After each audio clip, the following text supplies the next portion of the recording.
Yan na. Yo, RPN Records. Ito nga pala po yung unang sinulat ko na kanta tungkol sa Pilipinas dahil nagkakagulo. Sana po suportahan po natin. Yo, Jello. Pag mali po, pakisabi na lang po. Sana intindihin nyo na lang po yung mga pinagsasabi. Aldia Wear Clothing.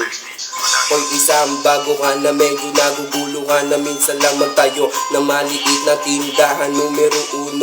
Sino nga bang nagpasimuno? Pati ating Pangulo ay sobrang napakalabo. Siguro magagalit ang ating mga ninuno kung malalaman kung sino ang nagpasimuno.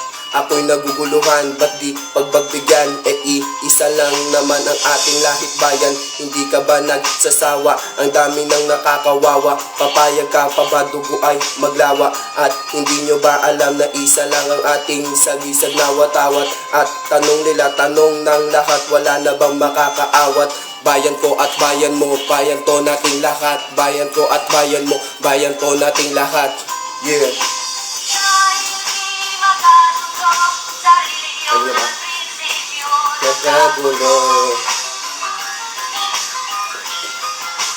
Second, wala ka rin magagawa kung meron kang maitutulong. Kahit kailan wala pa kong narinig na naisulong. Sino bang bumubulong? Dapat ayon ng makulong. Marami ng inosente ang nadadamay. Kaya ako'y nakikiramay sa mga Pilipinong pinaglamayan.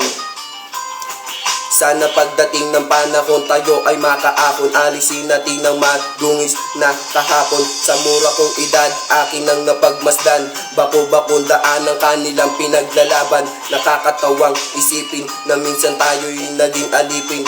Sa kamay ng dayuhan parang tayo'y dinuduyan. Sa gulo ng Pilipino tayo'y kanilang tinatawanan. Bayan ko at bayan mo, bayan ko nating lahat. Bayan ko at bayan mo, bayan ko nating lahat. Laman sa laman, sila-silang naglalaban. Di ko alam ang dahilan ng gulo. 3. Third po.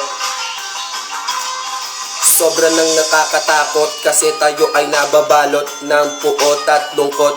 At kung sinong inosente siya pa ang nasasangkot. Kailan pa ba matatapos at sa ayos para naman makita natin ang tuloy-tuloy na daloy ng agos.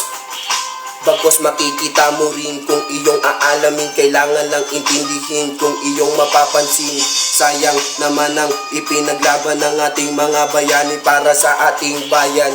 Para sa mga binging hindi marunong marinig ang hilinghing ng away-away na nadudulot ng patayan. Sariling magkakadugo ang hindi nagbibigay. Ang kailangang ipinag-aagawan ang bayan na sinilangan. Kanilang pinag-aagawan ang bayan na sinilangan. Sa timog Cotabato, ako ay namulat sa napakalaking gulo.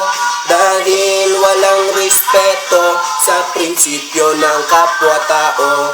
Kapwa Pilipino ay pinapahirapan niyo.